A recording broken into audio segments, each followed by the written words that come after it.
ang mga kwento ng pag-ibig, kwento ng buhay, at kwento ng pag-asa dito sa Barangay Love Stories. Love Stories. May mga sakit na dulot ng kahapon na mahirap takasan. Minsan ay para itong bisita na walang pasabi kung dumalaw sa atin. Ikaw, kabarangay, meron ka bang masakit na nakaraan na hinding-hindi malilimutan? Dear Papa Dudut, good day po sa inyo at sa mga nakikinig ng programa ninyong Barangay Love Stories. Ako nga pala si Edgar, 35 years old at taga Quezon City. Hindi po talaga ako mahilig sa radyo, pero isang beses ay napakinggan ko ikaw, Papa Dudut, sa taxi na sinasakyan ko nung pauwi na ako sa bahay namin. Natuwa talaga ako at nakarelate sa mga kwento na narinig ko, kaya naman naisipan kong sumulat sa inyong istasyon upang ibahagi ang pag-iibigan namin ng kababata kong si Iris. Magsisimula ang lahat noong nasa college pa lamang kami. Schoolmate kami ni Iris at naging kami noong high school pa lamang.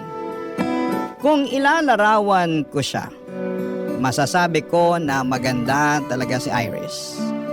Makinis ang balat, mahaba ang alon-alon niyang buhok, at meron siyang magagandang pares ng mga mata. Mahal na mahal ko siya at para sa akin ay siya na ang babaeng gusto kong pakasalan at makasama habang buhay. Kaya nga palagi ko yung sinasabi at pinapaalala sa kanya.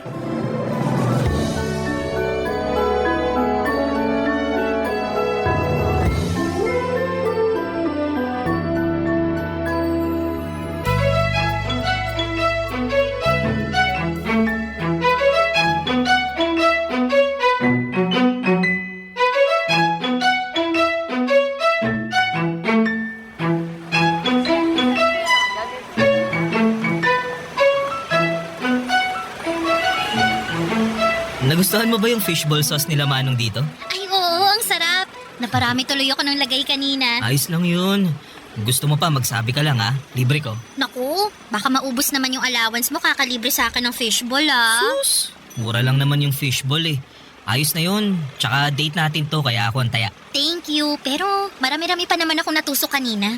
Tingin ko ayos na to. Okay, sige. Kain ka lang. Salamat. Hayaan mo, sa susunod kapag nakagraduate na tayo at meron na tayong sari-sariling trabaho, ako naman ang manlilibre sa'yo. Siyempre, hindi porke ikaw yung lalaki, ikaw na dapat ang laging taya sa mga date natin. Ililibre mo rin ako ng fishball? Hindi lang fishball. Kahit anong masasarap at mamahaling pagkain na gusto nating kainin. Ano bang pangarap mong kainin? Parang wala naman. Iba kasi ang gusto ko. Hindi yung mga pagkain na bibili sa restaurant. Eh ano? Luto mo. Luto ko? Eh hindi nga ako marunong magluto. Yung simpleng pagpiprito nga lang ng itlog, palagi ko pang nasusunog. Kaya lagi rin akong pinapagalitan ni nanay eh. Paano raw ako mag-aasawa kung pagprito lang ng itlog eh hindi ko pa magawa ng tama? Anong sagot mo? Sabi ko, wala pa naman sa isip ko yung pag-aasawa kasi mga bata pa tayo. Tama naman, di ba? Oo, tama naman. Tsaka, nag-aaral pa tayo at yun ang mas focus ko. Kaya, pasensya ka na dahil hindi mo muna matitikman ang masarap na version ng luto ko. Dahil hindi ko pa yan priority na pag-aralan. Baka kasi pag sumarap ng mga luto ko isipin ng nanay ko na gusto ko na mag-asawa. Uy, pero wag naman sasama loob mo ha. Kagaya nga ng sinabi ko, mga bata pa tayo at nag-aaral pa lang. Hindi naman masama ang loob ko. Tsaka, naintindihan ko naman ang punto mo eh. Sure? Promise? Sure, promise. Kaya kung ako sa'yo, mangarap ka ng masasarap na pagkain na gusto mong orderin at kainin sa mga future date natin. Kasi, sagot ko na yan. Ako nang bahala. Sinisigurado ko sa'yo na magiging asensado ako sa buhay. Lalo na sa magiging trabaho ko. Alam mo naman na gustong-gusto ko magtrabaho sa opisina at magkaroon ng mataas na posisyon, di ba? Oo. Kaya nga, wala pa talaga sa isip kong pag-aasawa kasi gusto ko muna unahin yung career ko. Ikaw ba? Anong pangarap mo pagka-graduate natin? Ang makasal tayo. Kasasabi ko nga lang na hindi ko pa priority yung pag-aasawa eh. Kulit mo naman. Ikaw naman parang binibiro ka lang. Siyempre, magtatrabaho muna ako kagaya mo para makapag-ipon pampakasal natin. Naku, wag ka agad mag-ipon pampakasal natin. Mag-ipon ka muna para sa sarili mo. Ano namang gagawin ko sa perang yun? Marami. Pwede mong gamitin investment. Pwede kang bumili ng mga property, ganun. Pwede rin pang business, pang travel, o di kaya emergency fund. Dami naman nun. Marami talaga. Kaya dapat yun ang unahin mo, no? Kaysa yung pampakasal natin. Ayaw mo lang yata akong pakasalan eh. Hoy, hindi ko sinabi yan, ha? Pero sana naiintindihan mo talaga ako, ha? Alam mo, naniniwala kasi talaga ako na malaki at malawak pa tong mundo na ginagalawan natin para manatili tayo sa iisang tabi lang. Anong ibig mo sabihin? Kasi kapag nagkapamilya na tayo, doon na lang tayo nakafocus. Lalo na sa mga magiging anak natin. Alagain kasi sila. Gusto ko naman makasal sa'yo at maging nanay sa mga anak natin sa hinaharap. Pero, tsaka na yun, mas gusto ko munang tuparin yung mga pangarap ko para sa aking sarili. Pag okay na ako, tsaka na tayo magpakasal. Papadudod sa aming dalawa ay masasabi ko na si Iris ang mayroong mataas na pangarap. Hindi naman sa minamaliit ko ang pangarap ko, kundi magkaiba lang talaga kami ng gustong gawin sa oras na makapagtapos na kami at makapagtrabaho. Priority ko kasi ang pagbuo namin ng sariling pamilya. Samantalang si Iris ay gusto munang bumuo ng career, bagay na sinusuportahan ko rin naman. Hindi nga nagtagal ay natupad na nga ang isa sa mga pangarap namin ni Iris nang makapagtapos kami sa kolehiyo. At makalipas lamang ang isang linggo ay nabalitaan ko na may job interview na si Iris mula sa kumpanya na matagal na pala niyang inaplayan. Samantalang ako ay gusto munang magpahinga dahil nakakapagod mag-aral ng ilang taon. Noong natanggap ni Iris ang trabaho ay saka naman ako nag-apply ng mapapasukan. Hindi nagtagal, pareho na kaming may sariling trabaho at makaraan ng 2 taon ay nag-decide na kaming mag-live-in, Papa Dudut.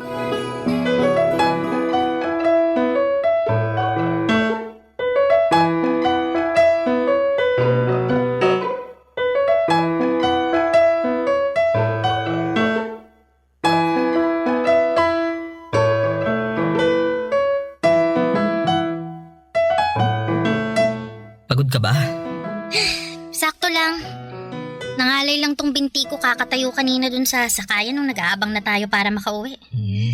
Grabe, ang tagal natin nakasakay. Muntik pa tayong abutan ng ulan. Oo nga eh. Buti na lang nakauwi na tayo, no? Buti pa, masayihin ko na lang muna yung binti mo habang nakaupo tayo rito sa sofa. Ay, sure ka? Hindi ka ba pagod? Di naman, konti lang. Tsaka pagdating sa'yo, hindi ako mapapagod. Naku, ang corny. Oh, ayan. Ayusin mo pagmasahe, ha? Oo naman. Siguradong mawawala yung pamamanhid nito. Sana nga. Grabe, no? Anong grabe? Ang saya-saya ni Laika at Dion dun sa kasal nila kanina. Kala mo naman hindi ka muntik maghiwalay dahil kailangan pumunta ni Dion sa Australia para magtrabaho. Kilala naman natin si Laika na hindi talaga kayang LDR, di ba? Pero nakaya pa rin naman niya dahil sobrang faithful din kasi ni Dion.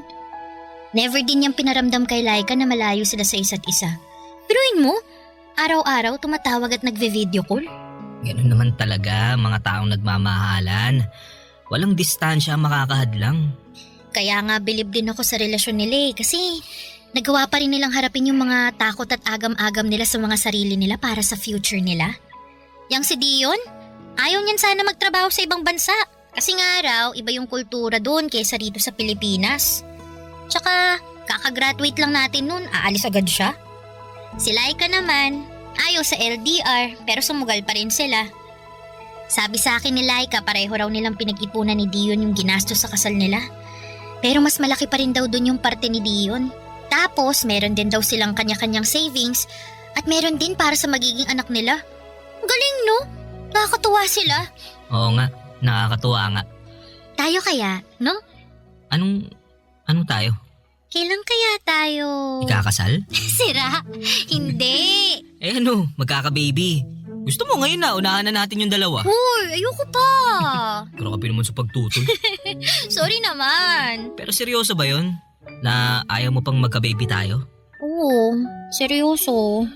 Pero, hindi naman na tayo mga bata eh. Tsaka nakatira na tayo sa iisang bubong na parang mag-asawa. Parang pa lang, pero hindi pa tayo kasal.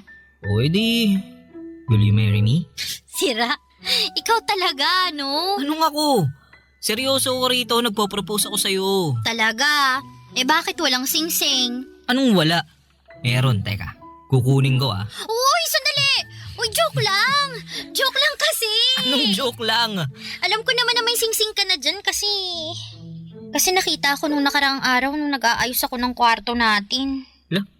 Nakita mo? Ibig sabihin, inusurpresa yun. Ayos lang naman, pero hindi pa rin naman ako handang magpakasal sa'yo eh. Kaya, okay lang din na huwag ka muna mag-propose. Ano pa? Di pa nga ako nagpo-propose, rejected na ako agad. Hindi naman sa ganun, pero sana naiintindihan mo, Edgar. Naiintindihan ko naman na hindi ka pa handa na magkapamilya tayo. Tsaka, yung singsing na yun, andun lang naman yun. Di yun mawawala. Nakatabi lang yun kung kailan ka na handa. Thanks, Edgar. Tsaka, salamat din sa pagmasahe ng binti ko ah. Medyo nawala na nga yung ngalay. Wala nga naman. Buti pa, maliligo na ako para makatulog na tayo. Okay, sige. Lock mo yung banyo. Baka pasukin kita. Sira ka talaga.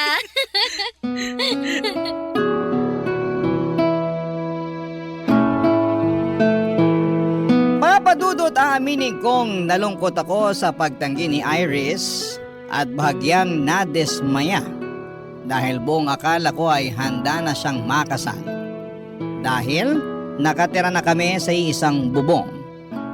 Pero nagkamali ako.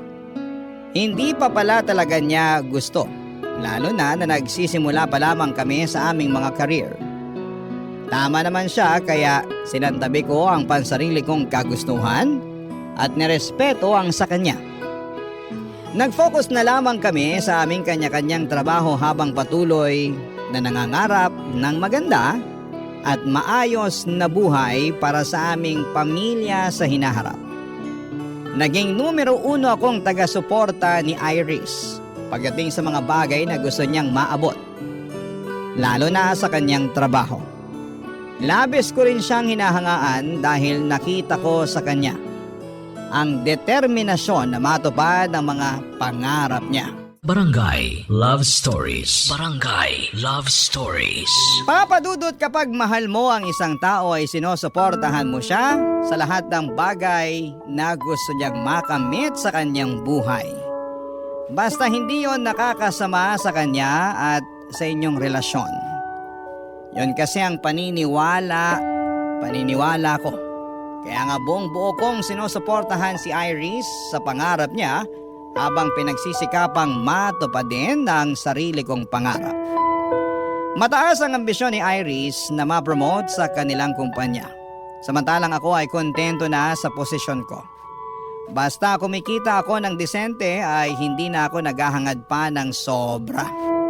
Pero naunawaan ko naman si Iris kung tingin niya ay hindi pa sapat ang naaabot niya at gusto niya pang umangat. Napaka-hardworking at dedicated niya kasing tao pagdating sa kanyang trabaho. Mabilis na lumipas ang 2 taon at nakatuon lamang ang atensyon ni Iris sa katuparan ng kanyang mga pangarap, papadudot.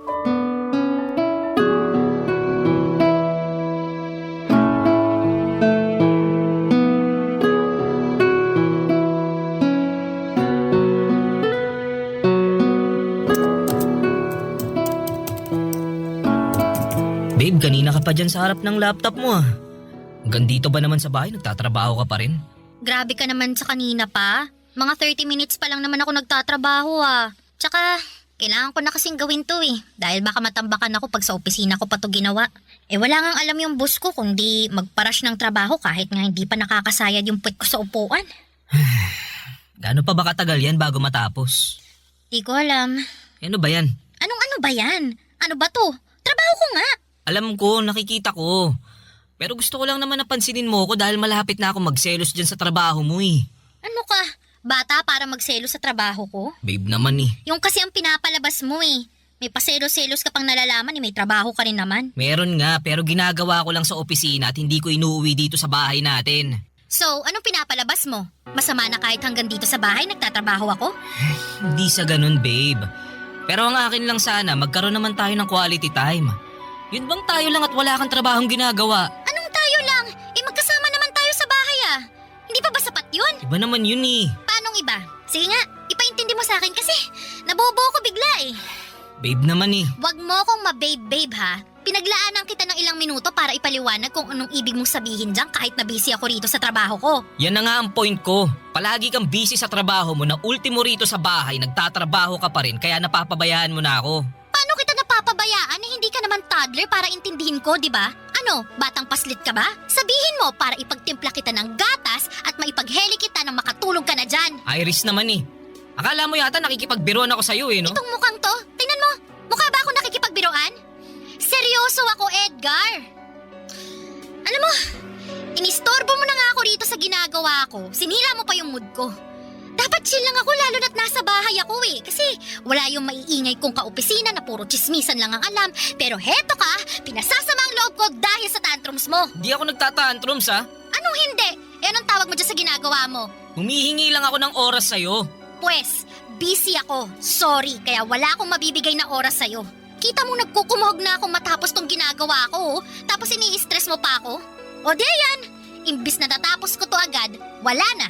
Bumagal ako lalo na kasi inistorbo mo. Sobra ka naman sa inistorbo. Bakit? Totoo naman ah. Naglalambing lang naman yung tao. Wag mo muna akong lambingin ah, kasi wala nga ako sa mood. Buti pa, lumayo-layo ka muna. Nakakapikon ka na. Nakakasira ka ng momentum eh. Wala ka bang ibang gagawin? Gumawa ka kaya ng kahit ano, wag mo lang ako istorbohin. Kaya Mut, alis na! Alis! Oo na. Makapagtaboy naman to. Ano tingin mo sa akin, aso? Bahala ka na mag-analyze, basta ako busy dito. Tsaka huwag ka munang bumalik sa kwarto ha. Ayoko sabi ng istorbo. Papadudot na uwi nga sa pagtatalo at tampuhan ng simple kong paglalambing kay Iris. Aminin kong nasaktan ako ng gusto dahil hindi naman mabigat na bagay ang hinihiling ko. Nami-miss ko lang talaga siya at gusto kong magkaroon kami ng oras sa isa't isa na walang trabahong namamagitan. Pero pinanindigan ni Iris na mas importante ang trabaho niya kesa sa akin. Ilang araw din kaming hindi nagkibuan hanggang sa hindi na ako nakatiis. At ako na ang nag-sorry. Naging okay din naman muli kami at tulad nung dati ay inunawa at sinuportahan ko na lamang siya. Hanggang sa nagbunga ang pagsisikap ni Iris nang ma-promote siya sa pinaka-aasam-asam niyang posisyon. Kaya naman labis ang saya naming dalawa. Kaya lang papadudot ay doon pa lamang pala magsisimula ang pinakamalaking pagsubok sa aming relasyon. Dahil nga lalong naging busy si Iris sa kanyang trabaho, papadudot.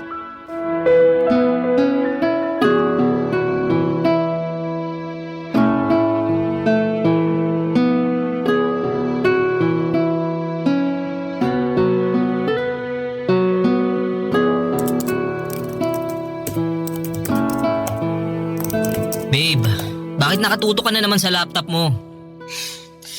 Nag-email kasi tong boss ko. May pinapagawa siya na kailangan ko raw maipasa ngayong araw. Kaya gagawin ko muna. Mamadali kasi yun lagi. Di ba pwedeng mamaya na lang yan? Mahuhuli na tayo sa lakad natin eh. Hindi ka ba nakikinig? Nagmamadali lagi yung boss ko. Gusto niya maibalik sa kanya kagad kung ano man yung pinapagawa niya. Sobra namang demanding yan, rest day naman natin. Oo, pero ganun talaga. Sandali lang ba talaga yan? Tingin ko hindi kasi ang dami pala niyang email. Oy, naku. Huwag mo sabihin na gagawin mo lahat yan ngayon. As usual, trabaho ko to eh. Tsaka, kailangan magpag-good shot ako sa boss ko lalo na't kakapromote ko pa lang. Di mo naman kailangan gawin yan eh. Tsaka dapat marunong rumispeto yung boss mo sa personal mong oras. Yaman mo na. Ganun talaga ang mga boss eh. Tsaka sila rin naman, hindi uso yung personal na oras pag nagdedemand ang may-ari ng kumpanya. Kahit na. Hindi naman tayo robot na nakaprogram lang para gumawa ng trabaho na iuutos nila. Tao tayo, no? Yan ka na naman eh. Anong ako na naman? Hindi mo na naman naiintindihan yung trabaho ko. Palibasa, hindi mo maranasang maging busy sa buhay mo. Di naman yata tama na ikumpara mo yung trabaho ko sa trabaho mo. Hindi ko naman kinukumpara. Sinasabi ko lang kasi mukhang hindi naman tayo nagkakaintindihan eh. Nagagalit ka na naman eh. Akala ko ba proud and happy ka na na-promote ako? Proud and happy naman talaga ako. Pero may importante kasi tayong lakad ngayong araw, di ba? Papunta na nga sana tayo kung di lang nag-email sa'yo yung boss mo eh. Tingin ko, di na ako makakasama sa lakad natin. Ano ka mo? Paano na lang yung birthday party ni Mama? Tuloy pa rin naman yung kahit wala ako dun, di ba? Oo nga, pero hahanapin ka nila sa akin, Iris. Magdahilan ka na lang. Sabihin mo, busy o may emergency. Bala ka na. Basta, di na ako makakasama. Sus, anak naman ng toko. Kung ako sa'yo, lalakad na ako dahil baka magtaka yung mama mo kasi wala ka pa dun. Paano ako lalakad hindi nga kita kasama? Mapapatawad naman siguro ko ng mama mo kung hindi ako umattend ng birthday party niya, di ba? Pero yung boss ko, hindi. Kaya kailangan ko na talaga tong gawin. Sana maintindihan mo. Ako na lang ba palaging iintindi sa'yo? Gusto mo na lang ba palagi yung boss mo ang masusunod? Paano naman ako at yung gusto ko? Edgar, please. Huwag mo naman akong stressin, no. Dami-dami ko pang gagawin. Nakikita mo ba tong sangkatutak na email sa akin? Di ko nakasalanan yan. Ginusto mo naman yan eh. Tsaka bahala ka ma-stress dyan. Buti pa alis na ako. Kung ayaw mo sumama, diwag. Bahala ka sa buhay mo. Gawin mo na lang yung trabaho mo. Total, mas mahalaga naman yan sa'yo at mas mahal mo pa nga yata yan kaysa sa akin. Edgar naman eh.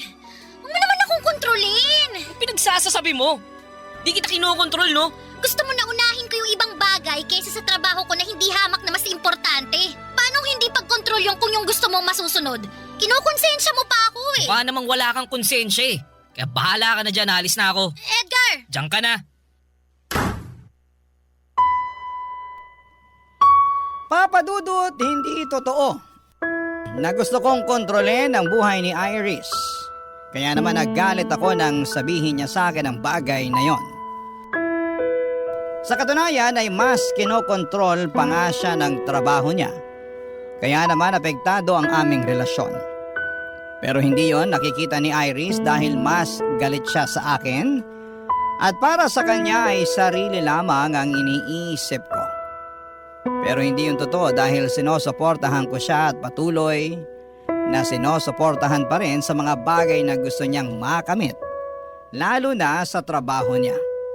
Kaya bago pa kami mauwi sa matinding away ay nagdesisyon na akong umalis mag-isa. Samantalang si Iris ay nagpaiwan sa bahay para gawin ang mga trabaho niya. Siyempre hinanap siya ng parents ko. Pero nagdahilan na lamang ako na may nakakahawa siyang sakit kaya hindi ko na siya sinama pa. Naniwala naman sila pero pinayuhan nila akong umuwi ng maaga upang may makasama sa bahay ang aking nobya, Papa Dudut. Barangay Love Stories. Barangay Love Stories. Papa Dudut, hindi kami agad nagkaayos ni Iris matapos ang away naming yon. Tumagal pa ng 1 linggo bago kami nagpansinan. Sa katunayan ay bigla na lamang kaming nag-usap na parabang walang nangyari. Noong nagtangka akong pag-usapan namin ulit ang away namin ay agad sinabi ni Iris na kalimutan na lang daw namin yon kasi ayaw na niyang ma-stress pa. Pero ramdam ko na malaki na ang pinagbago ni Iris lalo na sa pakikitungo niya sa akin. Oo, magkasama pa rin kami sa isang bubong at magkatabi sa kama pero mas gusto na lamang niyang nakatalikod sa akin kapag matutulog kami. Ayaw niya na hinahawakan, niyayakap o dinidikitan ko siya. Hindi na rin kami sabay kumain lalo sa hapunan dahil madalas na siyang ginagabi galing sa trabaho at kumain na raw siya. Pag rest day naman namin ay natutulog lamang si Iris maghapon para makabawi daw ng lakas. O di kaya ay lumalabas siya para makipagkita sa mga kaibigan niya. Kaya nga naisipan kong bumawi sa kanya sa pamamagitan ng pag-aasikaso sa kanya at pagluluto ng paborito niyang pagkain nang sa ganon ay unti-unti ko ulit makuha ang loob niya. Kaso'y hindi naman pinapansin ni Iris ang mga effort ko hanggang sa isang gabi ay kinausap niya ako.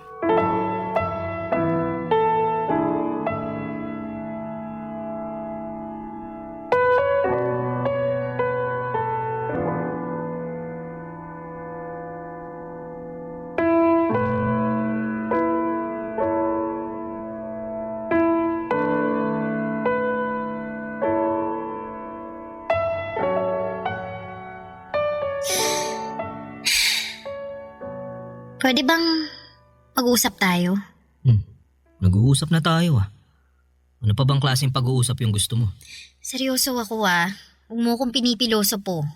Pagod ako galing sa trabaho, huwag mo nang dagdagan. Please lang. Kasalanan ko na naman. Ikaw lang naman yung nagpapakapagod sa trabaho mo na akala mo pamamanahan ka sa kumpanya nyo. Kaya ganyan ka umasta. Anong sabi mo? Akala mo ba hindi ko napapansin na simula nung na-promote ka, mas lalo ka nang naging busy? Kahit nga nandito ka sa bahay, hindi ka pa rin makausap ng matino. Dahil kung hindi ka nagtatrabaho, natutulog ka naman maghapon. O kaya nakatutok sa cellphone mo o lumalabas kasama yung mga kaibigan mo.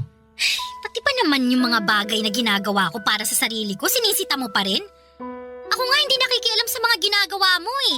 Kung may labas ka na kasama mga kaibigan mo, nakarinig ka ba sa akin ng reklamo? Wala naman, di ba? Wala nga. Kasi alam mo kung anong tingin ko? Ano? Na wala kang pakialam sa akin. Ano, tama ako, no? Sagutin mo ako, tama ako, no? Oo na! Oo na, tama ka! Wala na nga akong pakialam sa'yo at sa kung ano pang gusto mong gawin sa buhay mo. Bakit? Dahil kinain ka na ng sistema mo sa trabaho mo? Totoo, di ba? Sabihin mo. Dahil hindi na kita mahal. Anong sinabi mo? Hindi mo na ako mahal? Oo, hindi na. Kailan pa? Matagal-tagal na rin. Bakit ngayon mo lang sinabi?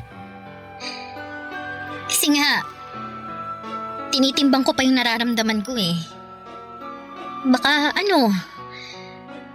Baka napagod lang ako, ganun. Na kapag pinahinga ko naman magiging okay tayo. Na manunumbalik ulit yung pagmamahal ko sa'yo katulad ng dati. Pero, hindi eh. Hindi na talaga at mas lumayo pa yung loob ko sa'yo tuwing nag-aaway tayo.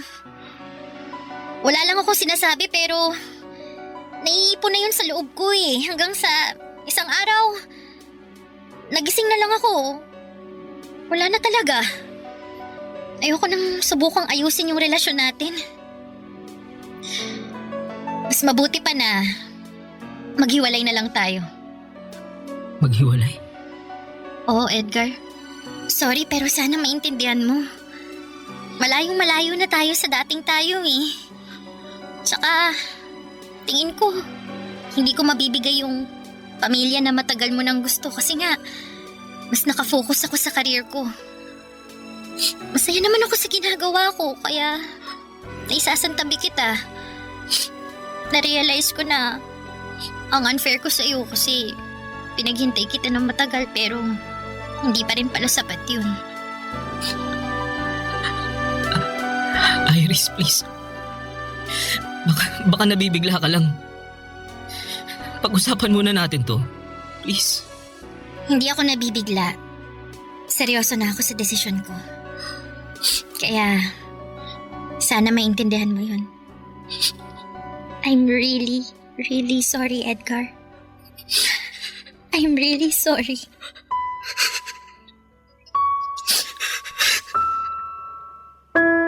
Papadudot masakit pa rin pala kahit na inaasahan ko na mangyayari ang bagay na yon. Hindi ko napigilang umiyak dahil para bang pinipiga ang puso ko sa tindi ng sakit. Nagmakaawa pa nga ako kay Iris pero ramdam ko talaga na ayaw na niyang ayusin ang aming relasyon. Kaya naman nagpaubaya na lamang ako. Siguro'y nagbago na lang talaga ang priority niya at hindi na ako doon kasama. Kaya nga kahit na malungkot ay kailangan ko yung tanggapin. Umalis na rin si Iris sa nirerentahan naming apartment at nakiusap siya na huwag ko na siyang kukulitin pa. Sa abot ng makakaya ko ay nirespeto ko ang kahuli-hulihan niyang hiling at nag-focus na lamang sa pag-move on.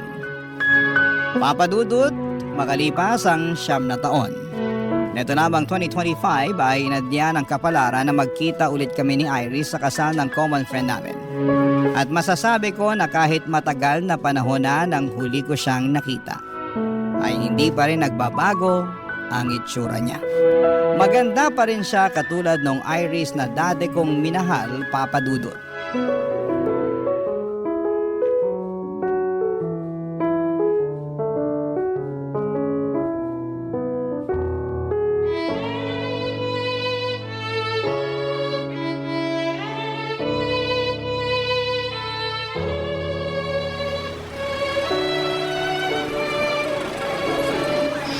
I'm sorry, Edgar, pero matagal na akong kinakain ng konsensya ko eh.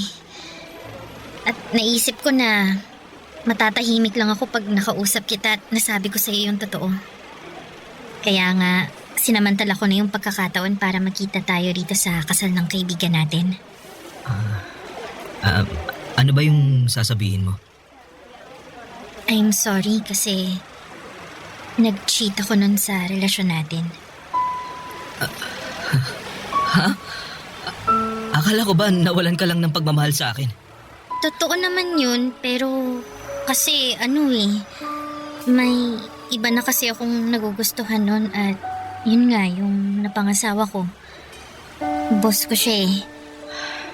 Simula nung napromote ako nun sa trabaho palagi na kaming magkasama. Mas madalas pa nga kaming magkasama kaysa sa atin kahit nakatira tayo sa iisang bubong. Tapos, ayun, hindi ko na napigilang mahulog sa kanya kasi mabait naman pala siya.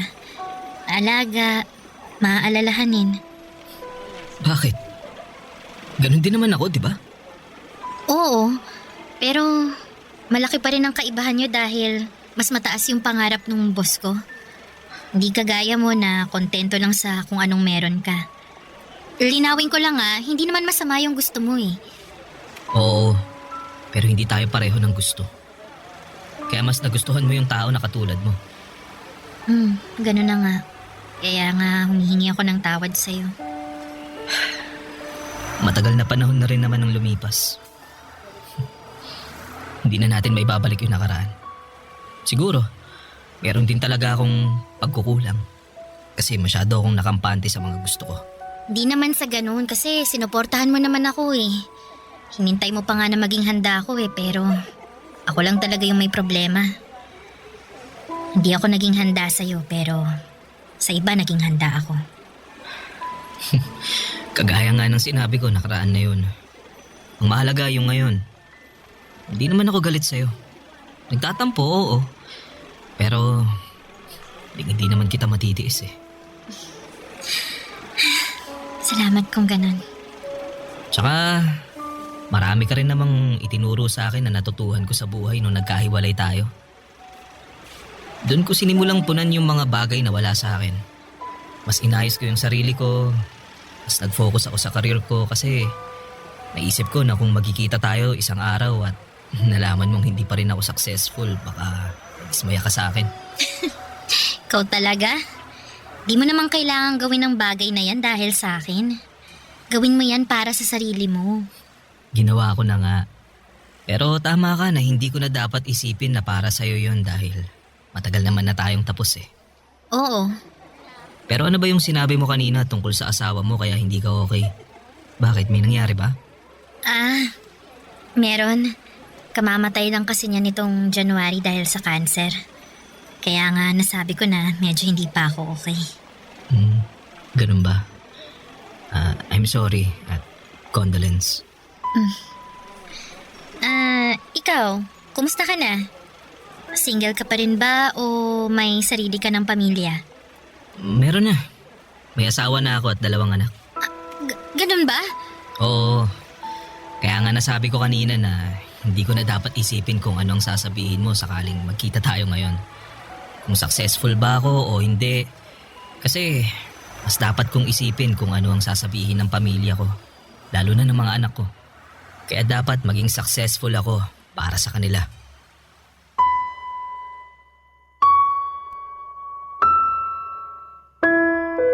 Papadudot na putol na ang pag-uusap namin ni Iris nang tawagin siya ng isa naming kaibigan. Nag-excuse naman ako dahil tumawag ang misis ko ng mga panahong yon. At pagkatapos, nalaman ko na lamang na umuwi na pala si Iris. Masaya ako na nagkita ulit kami pagkalipas ng mahabang panahon, ngunit malungkot dahil meron siyang pinagdaraanan. Pero katulad ko noon na alam ko na makaka-move on din si Iris. Sa ngayon ay nakafocus na lamang ako sa sarili ko at sa aking pamilya. Wala akong ibang hangad kundi ang mabigyan sila ng maayos at komportableng buhay. Matagal na kaming tapos ni Iris at ang sulat ko na ito sa inyong programa ang magpapatunay noon. Maraming salamat po Papa Dudut, sakaling mapili po ninyong i-ere ang istorya ng buhay ko sa Barangay Love Stories. Sana'y marami sa mga kabarangay natin ang nakarelate sa aking kwento. Lalo na yung mga kapwa ko dyan na iniwan sa ere. Huwag kayong mawala ng pag-asa dahil makakausa din kayo. Ang inyong forever, kapuso, at kabarangay, Edgar. Kwentuhan naman tayo dito sa comment section.